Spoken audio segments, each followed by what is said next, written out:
That's not a metaphor for something poetic. It's almost literally true. Goosebumps are the physical echo of a body you used to have and lost, still trying to do its job on a creature that no longer needs it. And once you understand what's actually happening on your skin, you can't really see it the same way again. So let's start with the mechanism, because it's stranger than most people realize. Look closely at your arm. Every hair on your body, and you have a lot of them, most of them tiny and nearly invisible, has a muscle attached to it. It's called the erector pili, and it's a microscopic muscle whose entire job is to pull that one hair upright.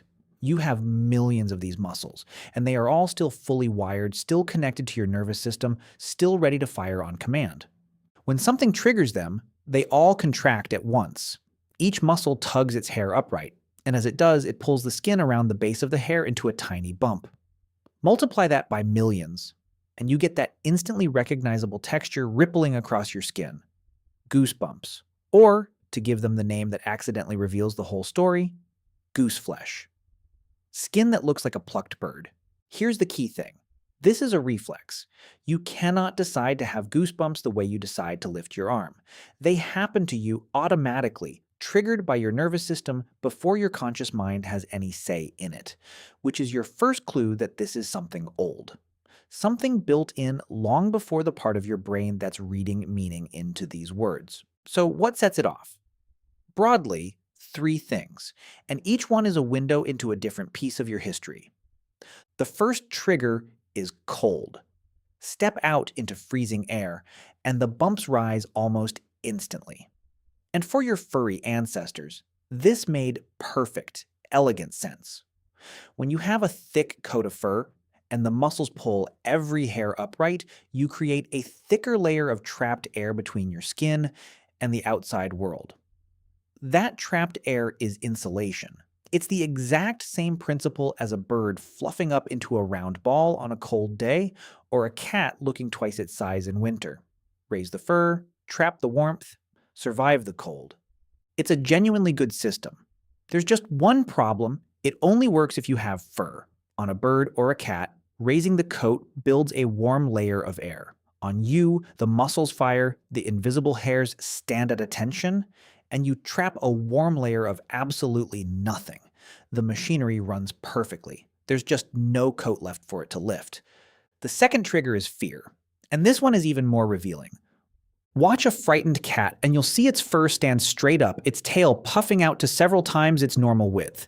A scared dog does it along its spine. This isn't about temperature, this is a threat display.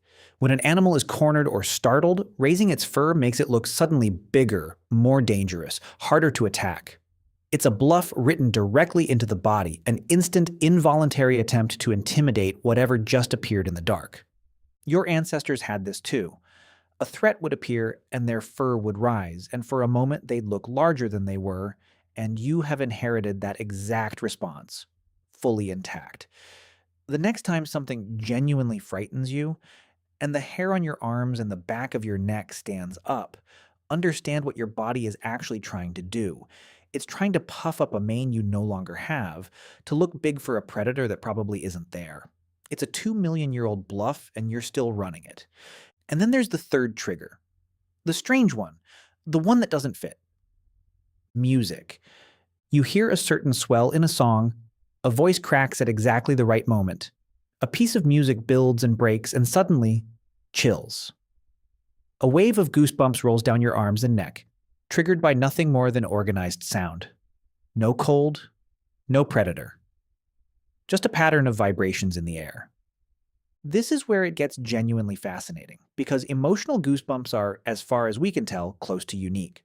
Cold and fear we share with countless animals, but that specific full-body shiver in response to beauty, to a piece of art, to a moment of awe, appears to be something rare and possibly deeply human, and nobody is entirely sure why it happens. The leading idea connects it back to fear. The same circuitry that fires when you're startled, the same ancient alarm system, seems to get activated by powerful emotional experiences. A soaring piece of music, a stunning landscape, a moment of collective awe in a crowd. Your brain processes intensity, and it reaches for the oldest response it has for something overwhelming, and it pulls the trigger on a reflex designed for predators and snowstorms. The result is that a song can make your body react as though something enormous just entered the room. There's another layer to it, too. Some researchers think emotional chills are tangled up with our deeply social nature, with the reactions we have to voices, to crying, to strong feeling in other people. Whatever the exact wiring, the outcome is one of the strangest facts about being human. We are creatures who can be moved so powerfully by a pattern of sound that our skin tries to raise fur we don't have in response to a threat that was never there. So if the fur is gone and the reflex mostly does nothing, why do we still have it at all? The answer is one of the most important ideas in all of biology, and it's this. Evolution does not clean up after itself. Evolution has no foresight, no plan, and no interest in tidiness. It doesn't remove things just because they've stopped being useful. It only removes them if keeping them actively costs enough to matter. And goosebumps cost almost nothing. A few million microscopic muscles firing occasionally is metabolically trivial. There's no strong pressure to get rid of the erector pili muscles because carrying them around barely costs you anything.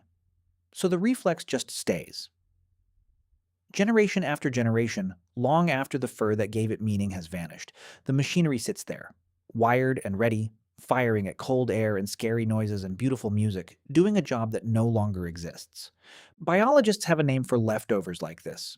Vestigial traits, features that persist as echoes of an evolutionary past, still present in the body, no longer serving their original purpose. And once you know to look for them, you realize goosebumps are not alone. You are absolutely covered in ghosts. That little pink fold in the inner corner of your eye is the shrunken remnant of a third eyelid, a translucent membrane that many animals still use to sweep across the eye. You have the muscles to wiggle your ears, muscles that were once used to swivel them toward sounds like a cat does. Now, mostly just sitting there, useless, twitching for the lucky few who can still fire them on purpose. The bumps on your skin, the fold in your eye, the muscles behind your ears. Your body is a living museum of animals you used to be. It kept the exhibits. It just closed most of the rooms. Which brings us back to the goosebumps rising on your arm. Think about what that sensation actually is. The next time you feel it. When you shiver in the cold and the bumps appear, you are watching a body designed for a coat of fur try to operate the coat and find nothing there. When fear grips you and your neck prickles, you are feeling the ghost of a threat display, an ancient attempt to loom larger in the dark. And when a piece of music moves you so deeply that a wave of chills rolls over your skin, you are experiencing something close to unique in the animal world. A survival reflex hundreds of times older than language, hijacked and repurposed into a response to pure beauty. That's the strange gift hidden inside the most ordinary sensation. Goosebumps feel like nothing, a tiny, forgettable twitch of the skin. But they are one of the most direct physical connections you have to a version of yourself that lived and shivered and puffed up in fear millions of years before you were born. The fur is gone. The ancestor is gone. The predators those muscles evolved to bluff are long extinct.